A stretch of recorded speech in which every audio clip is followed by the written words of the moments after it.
Hey, what's going on everybody? Boilon here and back for another video on Marvel's Strike Force. Today, we're going to be talking about the Pegasus event campaign. Now, specifically what I'm mentioning is this, the showcase event, not the event campaign. You know what I mean.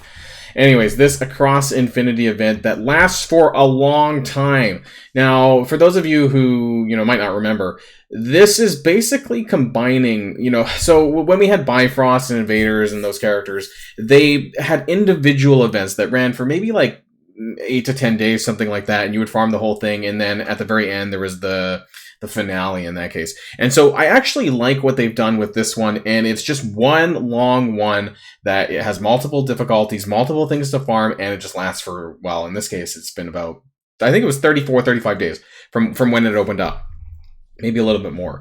And so there's a lot of good stuff in here. I want to talk about two particular sections of this that I think that you guys should be paying attention to, and honestly, maybe even consider coring for. So if you're ready to go, let's boil this down.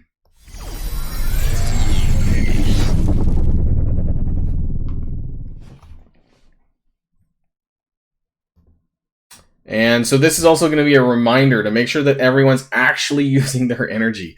My big gripe is that they don't actually show the energy on the front of the user interface. Obviously, the only thing that you see here is your main energy and your ISO 8 energy. You don't actually see your event energy, and that's a quality of life that I wish that they'll actually add in soon, because it's a bit of a pain in the ass, because sometimes I don't know if it really indicates to you when you're capped, and then I have to remember, I try to do this when I log in, however many times a day, and just check how much energy I have. Anyways, there's three real different difficulties. The test drive doesn't count that much. Story, actually, I said this in one of my videos, but I do want to mention this, that if you haven't done the test drive, do that, because there's free stuff in here. I did mention this in a previous video. You get rescue shards and gold and things like that. So if you haven't done it, just make sure you do that, because you'll get some free stuff. So otherwise, though, you have story, challenge, and bonus. Now, this is designed for kind of newer players. Challenges for intermediate, I guess, like higher level of the same characters.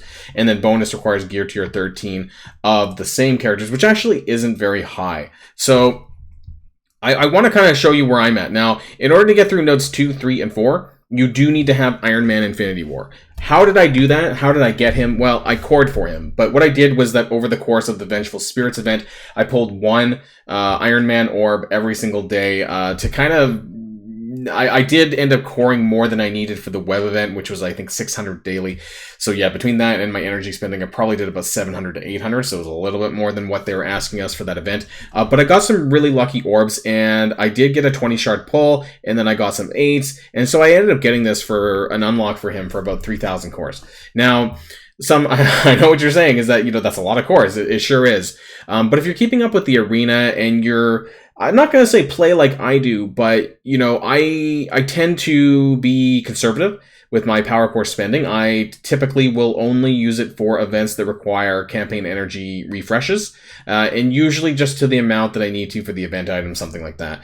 So that's usually anywhere from 150 to 200 cores per day, only during events. When events are not on that require campaign energy, I do not spend it. So I'm able to conserve my power cores, and then sometimes I can unlock free characters. So if that is available to you, and at least as of recording this, he's still in there, I think that he probably will be going away pretty soon, though, because Darkhawk is meant to come in on Thursday. I don't know if both of the orbs are going to be there simultaneously for power cores, but why am I talking about this? So there's a lot of good stuff in this. I actually really love these campaigns in general. We're not, so I'm surprised there's first-time rewards for G18. Now, this one here, 1.5, does require Darkhawk, who, again, is coming out Thursday. So we have 1.5, 1.6, 1.7 for Darkhawk, and then these are going to be the Ironheart Mark II, which unfortunately there is rumors that she is going to be the November pass month-long character, and so that's going to be really weird in terms of the timeline. I guess it'll still be around because this is available for quite some time. Maybe it'll be front-loaded to get that 2-star unlock for Ironheart, like Vol was, early on in that.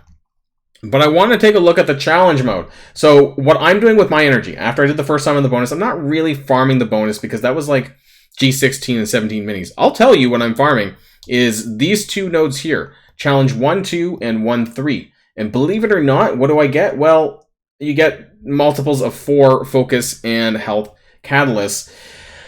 And the reason why that's so good is this screenshot here.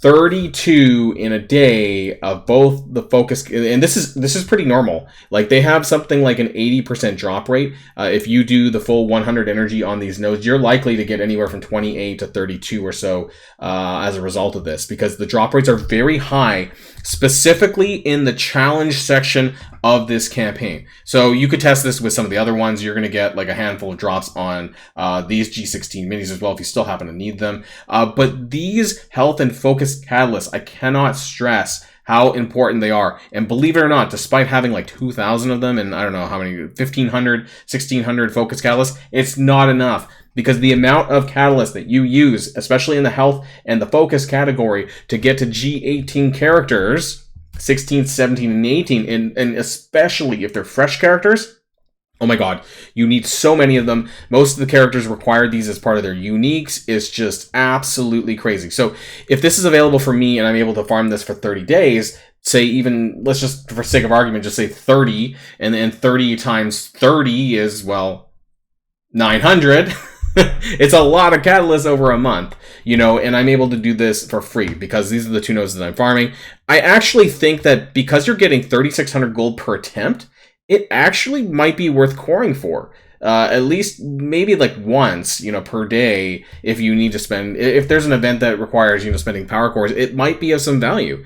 If you can't, for whatever reason, get this in, because that's about 3,600 gold, 36,000 gold that you would get for coring as a result, which isn't bad. You also get XP out of this. So if you happen to be, you know, under level 95 and you still need to get some XP, there's a little bit there as well. But those are probably the best nodes. There may be some later on. I believe there's other catalyst ones. Actually, there's even additional health and focus catalyst ones. So once we get Ironheart, which will be, you know, later, of course, but you might be able to farm these twice a day to get even more focus and health catalysts. And why? I want to show you my Dark Dimension 6 planner and why this is so important. So this is my Dark Dimension planner here, but if we open up the total materials required, can I zoom in a little bit? You know, and so it might be hard to see, but, you know, I still need 1,400 health catalysts and 1,300 focus catalysts. I pretty much have everything else besides the minis, of course. You know, I have most of the origin. I think I have all the origin pieces now, so that's fine. But I'm still, you know, really crunching on these focus and health catalysts because so many characters require so much of these. It's like, no joke. Like, if you just look at Apocalypse, like, oh, that didn't do what I wanted it to do. Okay, well, no, that screwed it up. Okay, anyways, if you were to actually open up Apocalypse's, you know, menu and you take a look at, you know, how much people need, it's just crazy. Like, we could take a look at Magneto, for example, because I know that he takes a lot of unique pieces, even though I'm not sure I'm taking him, but just for sake of argument here, because I know he's someone that I have here, tier 17. So, you know, right here, his unique requires 220 focus pieces. His focus piece requires 250. So this alone, you know, this part is like 470 focus catalyst pieces. So many characters require health and focus catalyst as part of their unique piece. It's absolutely insane. They never give us enough of those particular ones. But if you look at, like, I don't know how many characters have, like, yeah, again, Archangel has focus. I don't know who has, if any character has, I think it's Miss Marvel, actually. Miss Marvel had the armor catalyst as part of her unique, and I was like, oh my god, because this very rarely happens that you need to use this as part of uniques. For Spider-Weaver, I don't know, like, so how, most characters, I want to say 75% of characters, without actually looking it up, you know, all the good characters have health and focus catalyst pieces as part of their uniques. You're going to go through a shit ton. And if you're ever considering upping some new characters down the line, like, this is just my Dark Dimension 6 cast, right? You know, this is just the characters that I'm taking to DD6. You know, that's going to cost me so much.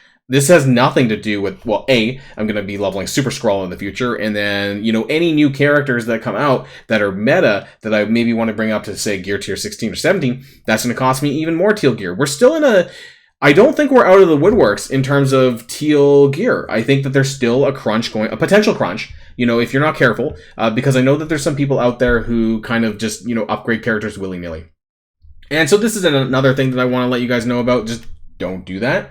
If you're if you don't need them, aka they're not secret defenders for arena, even raid characters, arguably you probably only need to about G16 unless you're taking them up to Dark Dimension 6, which is like what I'm doing for Vol, for example, who is gear tier 18. But a lot of characters don't actually need to go to teal gear. I think that, T617, of course, for Apocalypse, that big Apocalypse, if you're still doing that. But by and large, regular characters that don't have any extra use, I would say, which is a lot of characters, don't need to go up that high. So be very careful with who you're upgrading, because this will eventually be a problem for you if it isn't already. I would be curious to know what you guys think about the teal catalyst. I think it's still a problem, but I want to let you guys know that there is an easier way for you to get some of that. Of course, you can still buy it in the raid store as well. I do that. Yep, you're right. That's right. I spend my raid credits on buying Focus and Health Catalyst when I see them here. I used to be buying some Mutant Origin pieces as well, actually, but I think I'm kind of over the hump on that. I don't really need it as much, but there was a point where I needed that because I was running out for Miss Marvel Hardlight after upgrading Apocalypse, so that was a little problem for me at the time. But otherwise, yeah, I just buy the Health and Focus Catalyst. I do whatever I can. I make sure I kind of zone in on that, because you really need a lot of that, and it's going to creep up on you if it hasn't already. So, yeah, my recommendation is actually because of the finale event, the Project Pegasus finale event, that you're going to need these characters at 4-star if you want to do the other difficulties. Like we talked about the legendary difficult, you need 4 yellow stars for that. So I actually would personally recommend you to unlock Iron Man Infinity War with cores if you're able to do that. I'm not advocating for you to go and spend real money on that. That's really up to you if that's, something that you wish to do. But I didn't spend real money to do this for myself. And you're going to be able to unlock these nodes, and you're going to be able to farm some of the stuff and get some great first-time rewards as well. Of course, Iron Man will be unlockable, I think, next week using a arena event structure, which is going to be through your daily payouts. As far as how many shards we can expect to get for that, I don't really know yet. That it won't be until closer to the time when we both see the blog and the milestone, and how many shards we can expect, if there's any in the milestone at all as well. But yeah, just wanted to kind of let people know what's going on with that, and if you want to take advantage of some extra farming, I highly recommend it. So that's going to be the end of this video, everyone, and until next time, stay safe and healthy, and I'll see you all later. Boilon signing out.